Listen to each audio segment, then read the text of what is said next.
Good morning, everyone. Today we're checking out a brand new video from Popcross Studios, returning to the Death Arena, Trismegistus Academy, episode 17. Let's hop in. I probably should have seen it coming that I was going to end up working more pop culture adaptations into my series, The Trismegistus Academy, because while writing the second episode of the who Tournament wouldn't? arc, which should really be called the Death Arena arc, given the Maverick students are trying to survive one of Eloise Lodom's death arenas, I ended up turning a bunch of Eloise Lodom's monsters, the Laughing Littles that are in the arena, into variants of various pop culture characters and creatures that I like. Though there isn't really a theme to this episode. We've got a Marvel villain, a DC villain, a Pokemon, but I felt like they fit very nicely into today's story. So let's get into it, shall we? Those three? Let's see. Yep, that was the Pokemon. Oh, Juggernaut and Clayface. Okay. Let's go. Hit like if you want. Subscribe if you feel like it. By the way, enjoy the show. Previously on the Trismegistus Academy, the Maverick class entered Eloise Lodom's dimension along with their own headmistress, Evangeline Trismegistus, and their upper year mentors, thinking they were about to compete in a scheduled bracketed combat tournament against the Lodom Academy for Fearsome Fighters students. God, did they know. There would be a competition between the Mavericks and the top 7 students of the LAFF, but not in the way they'd thought. Lodom had secretly been planning another of her death arenas, like what she used to run for overseers before Dresden Oakland wiped most of them out. Now she has invited many of the remaining overseers, allowed her other students to watch, and 3 Archon demons. Even invited 3 of the treacherous Archon demons to watch the show, under the condition that if they are sufficiently entertained, they will leave her dimension alone on their tirade, destroying the multiverse. The students competing have all been split up into different arenas. Alcaya was placed in a blackened, forested arena with a bubbling purple river running around and through it, along with fellow student Kiko Tsukino and 2 LAFF kids, Shinobu Kohaku and Asphage. There are also Laughing Littles all around the arena, though they haven't seen them yet. In order to move on to the next stage of this competition and face the final boss, students have to get 27 points, which are acquired by killing Littles or killing students from the opposite class. The Tahe kids and you can get 26, I think it was. It was either 26 or 25 if you can kill one of the opponent students. May not be willing to kill LAFF students, but the Fearsome Fighters might not feel the same. Let's see if the Mavericks can find a way to get through these games and still manage to complete their plan to take down Lodom in the next chapter of the Trismegistus Academy. It's a long shot. Alcaya leered up at Lodom, floating in the distance far above with the 3 Archons. Alcaya could feel her anger and hatred bubbling to the surface even more now that she and her friends were definitely in a life-threatening situation. 10,000%. She didn't want Lodom to know that her anger was stewing up, but she remembered what Evangeline had said. Use whatever you have as fuel. Another wave of eerie laughter rolled out of the forest, followed by a sound like something drilling into the ground. Alcaya knew a Laughing Little would be rearing its mangled teeth soon.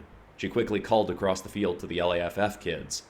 Kohaku, Asphage, you guys can't seriously be cool with this, right? I bet Lodom didn't warn you that she was making you fight to the death. Asphage started wandering towards her and Kiko. She didn't, but it doesn't matter.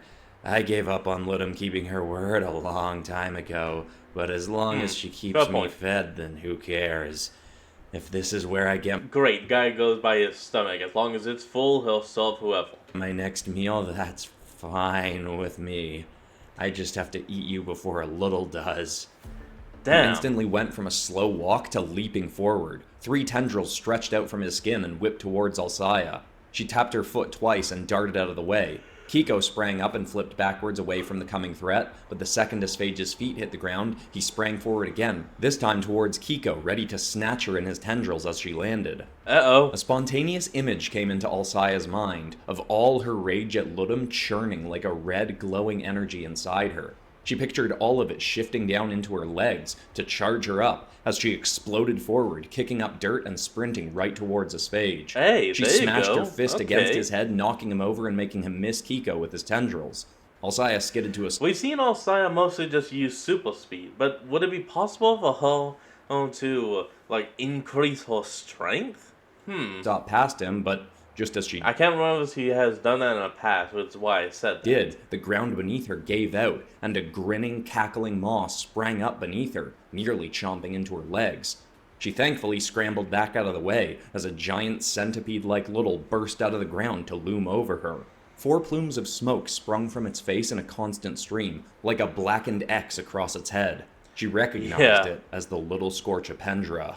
It swung its head down towards her, but before it got close, Kohaku shot through the air and smashed her Kanabo into the little's head, sending it swinging away from Alcaya. Alcaya then snatched 2 of the creature's many little needle-like legs and tore them off. She spun them around, about to stab them into the creature's side. But before she could, a bolt of lightning surged towards her, and she just barely managed to dart back out of its path. Damn it! She whipped around to see Kohaku, with her hands sparking, leaping in and smashing the creature's side with her weapon again, then landing near Alcaya. "Back off, Lamani. I'm not going to let Ludum force me to murder you Tahe kids, but I am getting all the points I need as fast as I can so I can get out of here and tear the heads off those Archons. Avenging my world is why I came to this psychotic school in the first place." Psycho Perdalic's voice was amplified into their arena as he chuckled.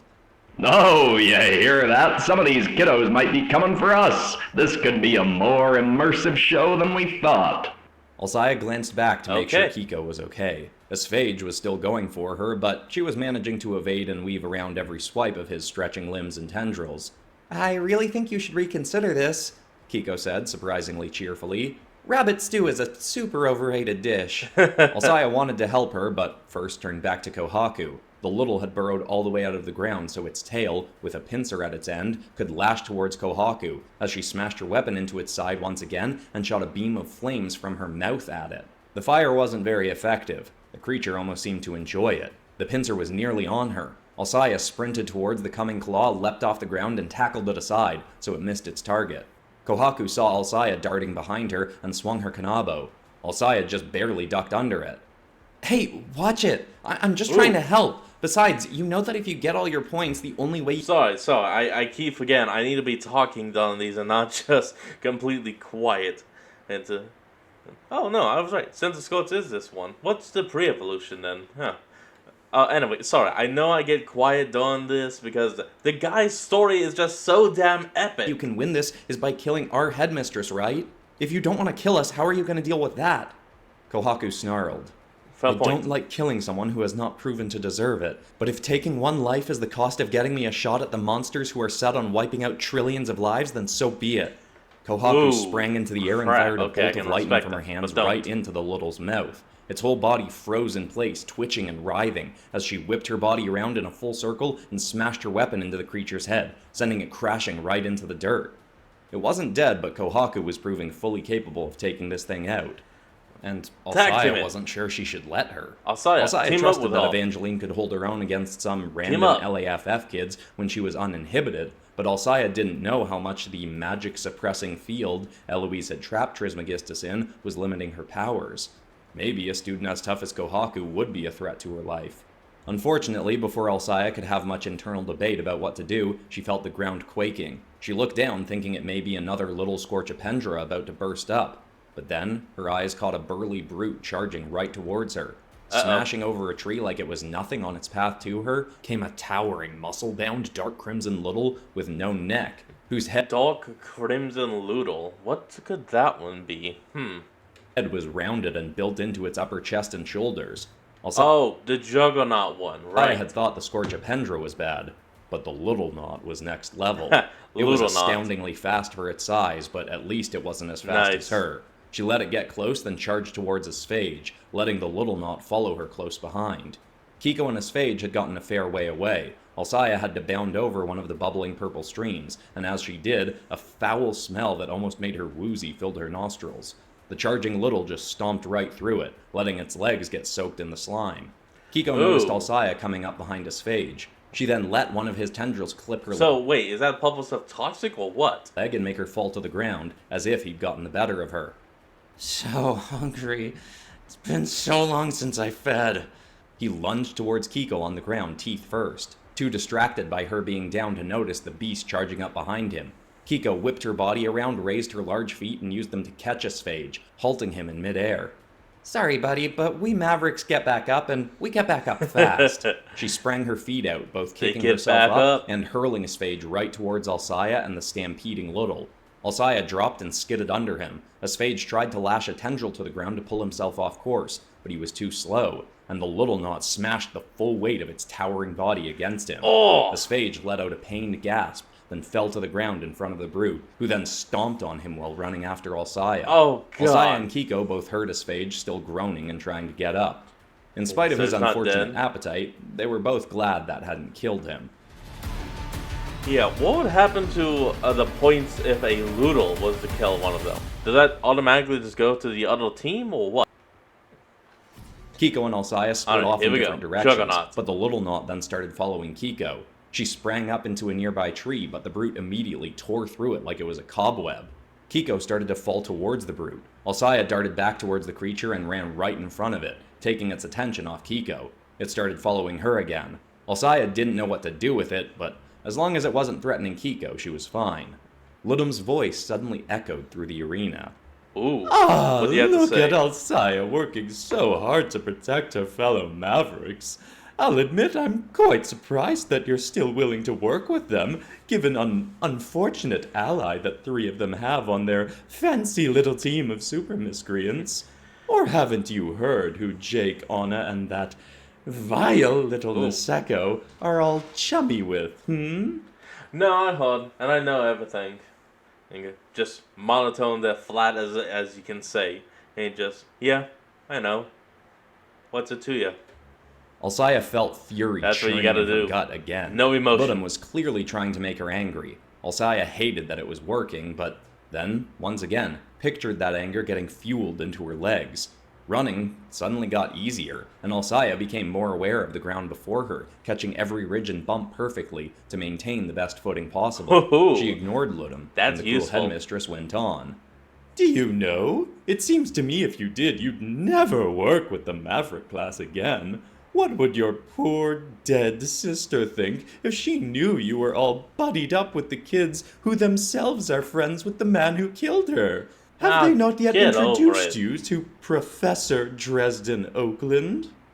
Alcaya realized that Ludum clearly thought she hadn't been told yet about Dresden and what he'd done. Oh, that's she was perfect, probably actually. hoping this would be a big bombshell that You gave him a tail? Why would you give the Juggernaut a tail?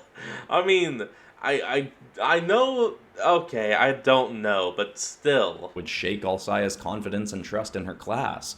It made Alcaya angry that Ludum was trying to make her mad, but it was also kind of funny. Yeah. Still running from the little knot, Alcaya smirked instinctively, realizing Ludum wouldn't get the reaction she was after. Alcaya led the little knot She right knows back nothing. to Kohaku and the Scorchapendra, which was nearly defeated.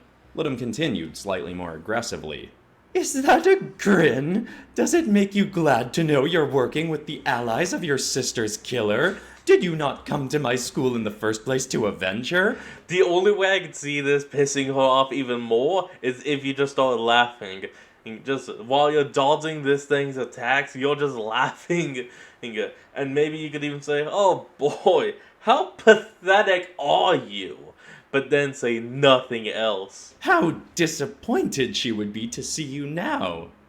Without even thinking, Alcaya just burst out laughing. Yes! The Scorchapendra Yes! was flopped down on the Yes! ground, with Kohaku now using her claws to tear at its neck. She glanced back, hearing Alcaya's laughter, to see Alcaya leap over and run past the Scorchapendra. The little knot then stomped right onto the monster's body and flattened part of it so forcefully that its stomach burst and it split in two. Oh, that Alcaya hurts. figured that it killed it, but couldn't turn back to make sure. Alcaya kept running and chuckling to herself. Ludum was starting to grow Just furious. keep laughing. What is so funny about you helping your sister's killer? Did you know? Did you know Dresden Oakland slew your sister in cold blood, like he did so many other overseers? Are you proud to be working with a group that condones the slaughter of thousands Just of keep thousands laughing. of people? Delilah would be disgusted with who you've become. Alcaya couldn't control it. She started laughing so hard it almost forced her to stop running. Ludum shrieked. What is so funny, you miserable little wretch? You're what? Thousands of years old? I'm a 15-year-old kid and you're trying so hard and failing so hard to make me freak out. After thousands of years, is this really the best thing you can think of to do with your time? It's... Don't you got anything better to do, Ludum? How do you not get how pathetic that is? Yes, Grow up, pathetic. Eloise. A growling, heavy breath rolled I swear, I haven't watched this before. I didn't know she would do the laughing and call her pathetic. out of Ludum's throat. Pathetic? Pathetic? You are the pathetic one, and you will not leave this arena alive. New rule! Her voice went from echoing just inside Alcaya and Kiko's arena to all of them. Anyone who kills the maverick whelp Alcaya Lamani will immediately be Whoa there. No changing the rules mid-game just because the kid got you in a tizzy, Ludum. Psychoperdalic chuckled, clearly. Psychoperdalic, you are my favorite Archon, and I can actually say thank you for being like, hey, Ludum, you can't change the rules just because you're getting pissed off, so shut the hell up. Enjoying how riled up Alcaya had gotten Eloise. I can do whatever I please, Archon. You are here to observe. These are my games, and this is my universe. And your universe is in our multiverse, games miser. Get that? Don't you forget it. Alcaya suddenly got an idea. Why did you bring the Archons here anyway, Ludum? Did you really need to make some kind of deal with them? Jake's friend Sterling told us how you said you were tougher than them anyway. Yeah. Alcaya was hoping she could get the Archons to turn on Ludum, but Psychoperdalic replied before Ludum could.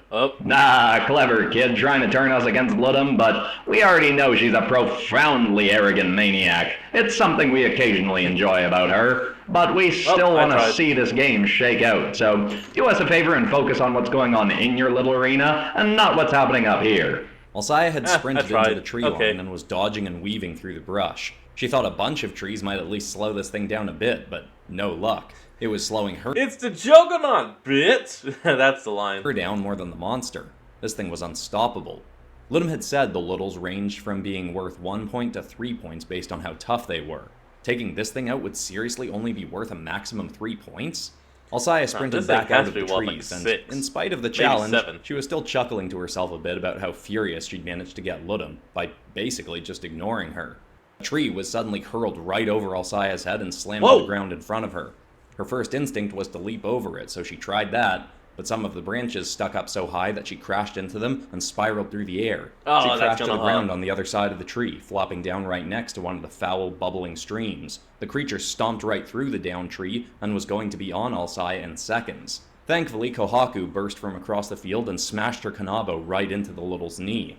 It bent its leg to the side enough to make the Little not lose its footing and faceplant. Alcaya scrambled out of its path as it rolled into the purple stream. Some of the slime splashed onto Alcaya's cheek. It sizzled against her flesh and she wiped it away quickly. A burning sensation remained, but it wasn't too bad.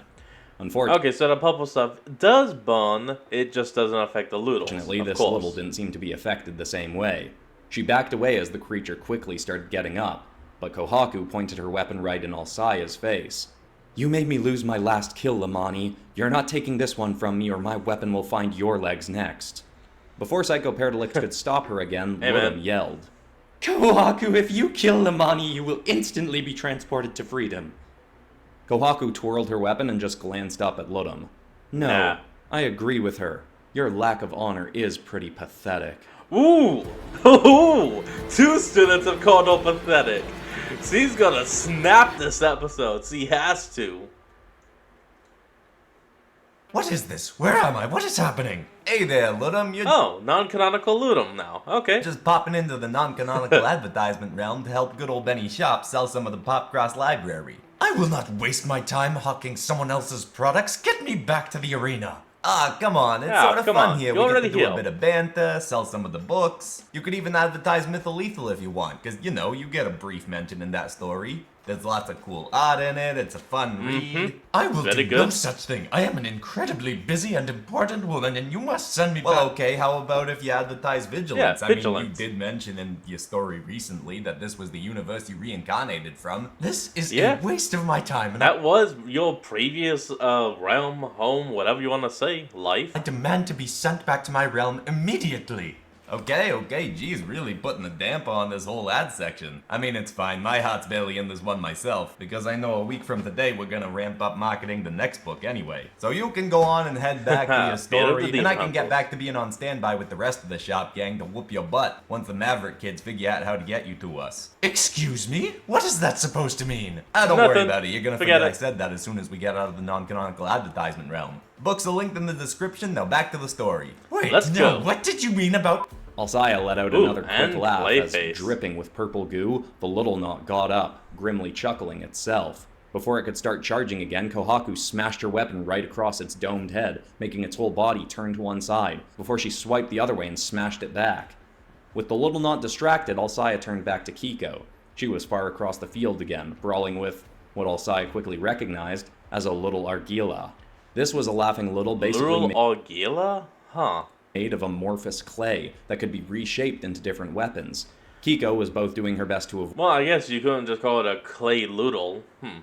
avoid being struck Alright. by it, while also seemingly trying to help wounded Asphage get away from it too.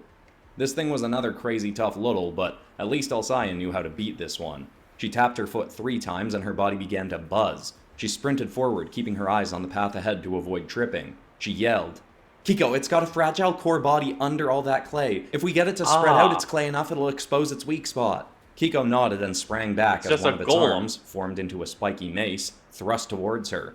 Kiko landed and skipped playfully backwards, letting the ball keep getting closer, following her along. Kiko could see Alcaya was right. The creature's core body was getting leaner and smaller. Kiko skipped Perfect. over a stream of purple slime and kept moving back, with the limb still chasing her. Alcaya got an idea. The little knot hadn't been affected by the burning purple slime, but maybe this one could be. She ran Maybe. towards where the limb had reached That is over the stream. possibly. She snatched up the largest rock from the ground nearby, heaved it over her shoulder, then hurled it right into the slime under the stretching clay. The force of the rock made a plume of purple slime splash up onto the limb. It instantly started to burn and sizzle. The little Argila hissed angrily and tried to pull the limb Oh, so it can affect the Loodles. I forgot. The Juggernaut's whole thing is that he's, like, indestructible, whatever. I keep forgetting that. back, but enough of the clay burned away that half of the arm fell off and collapsed to the ground. It started trying to slide back towards the little, but it couldn't get past the purple bubbling stream. Alcaya then charged closer to its main body and got its attention. Its other arm formed into a large blade, and it thrust it towards her. She was ready to Interesting that Aphades, or whatever his name is actually joining in the fight to kill the Clayface. start leading that limb away Okay, too. wasn't But expecting before that. she needed to, Asphage leapt up and bit into the arm, tearing a chunk of clay out of it, then chewing on it. He landed and can you eat swallowed that? the clay, then licked his teeth. I guess he can. It looks like mud, but tastes like flesh.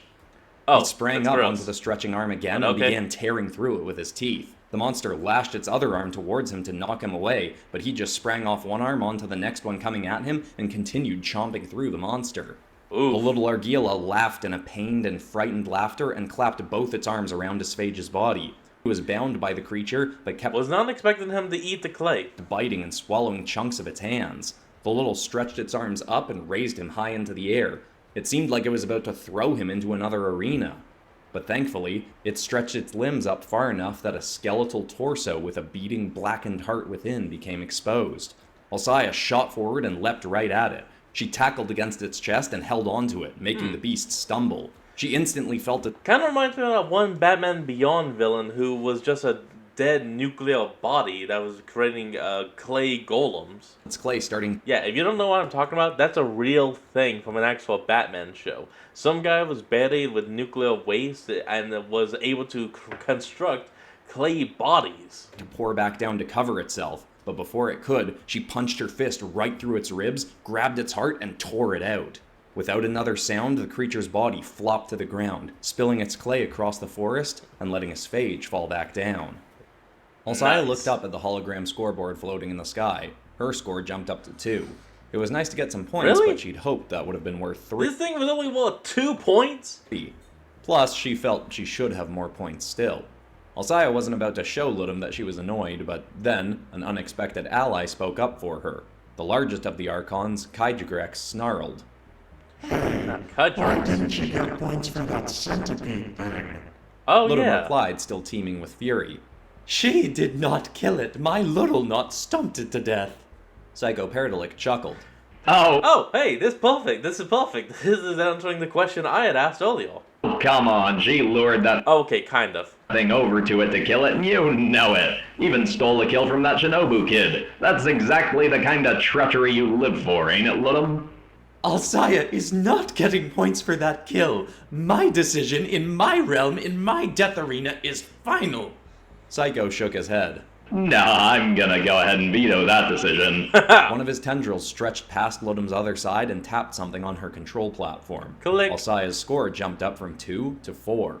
Ludum's bands stretched out of her back and raised her into the air to be taller than Psycho. How dare you think you have any control over how my games play out, you outdated TV-headed freak! Oh, here we go. Temper, headmistress. What kind of example are you setting for your kids here? Psycho chuckled. Alsaya saw an opportunity to irk Ludum further and yelled up. Yes. Yeah, wow, you get angry really easily, Eloise. You know, someone like Evangeline could really help you with that. She's way smarter and more mature than you are. Oh! The sound that came out of Ludum next was somewhere between a shriek and a kettle boiling over. Alsaya laughed again and regrouped with Kiko. I can imagine that. They could both hear the cackling of more littles in the woods around them, but at least Asphage was now preoccupied. He was ravenously devouring the fallen clay from the little. Alsaya called over. He just likes Hey, food. Asphage, if we leave you with this food, will you stop coming after us Mavericks? Yes. Food, so much food. It's all about food. Kiko chuckled. I think we can take that as a yes. Maybe It now we is should a find a way yes. to get to one of the other arenas. If we can regroup with more of the Mavericks, maybe we can coordinate getting each of us to 27 points at the same time so we can all face the final boss together. Alsaya Ooh, nodded. that would be good. Right, we just have to find the secret pathway to the next arena over. There was suddenly a massive crashing sound. Alsaya and Kiko whipped Ooh, around to see what's Kohaku going had on? gotten onto the back of the little knot and had ridden it through a wall. A huge hole had been smashed through it, Huh. leading into the next arena. Kiko shrugged. Good enough for me? Go! Found it? They both laughed and ran towards the opening, doing their best to trust that their friends were faring just as well in this competition so far. Alsaya Hi-ho, couldn't help Juggernaut. feeling a bit giddy at how easily she'd outraged Ludum. Ludum may technically have been a very physically powerful person, but seeing how a little laughter had gotten so far under her skin Yeah. made Alsaya see Eloise as little more than an angry, petty woman. It wasn't even worth Alsaya's energy. Weirdly enough, now I'm actually getting like Joker vibes again from Batman Beyond. And the episode where Tim Drake was kind of reborn into a Joker, and how the current Batman at the time was laughing at that Joker, and that Joker was demanding like, stop laughing at me. Yeah, but that just made him like panic more. Like, if you know what I'm talking about, you know what I'm talking about, and if you don't, Google that. To hate her, and knowing that felt really good. Like, that's how you actually make the Joker break. You laugh at him. Awesome. If you enjoyed this and you haven't seen the whole Trismegistus Academy series, you might want to go back to the beginning. I've been watching from day one. Got a playlist that you can watch in order. Or if you just want some more monsters, maybe check out my last episode of Spider-Man characters turned into fantasy beasts. Besides that, that's all Pretty for good. today, except of course we're ending this video on some kind of positive or and inspiring note. And the thought I want to leave people with is a quote I read this week from Tony Robbins, who said, Ooh, information does not change your life. Decisions change your life. Winners That's good. take imperfect action, while losers are still perfecting the plan.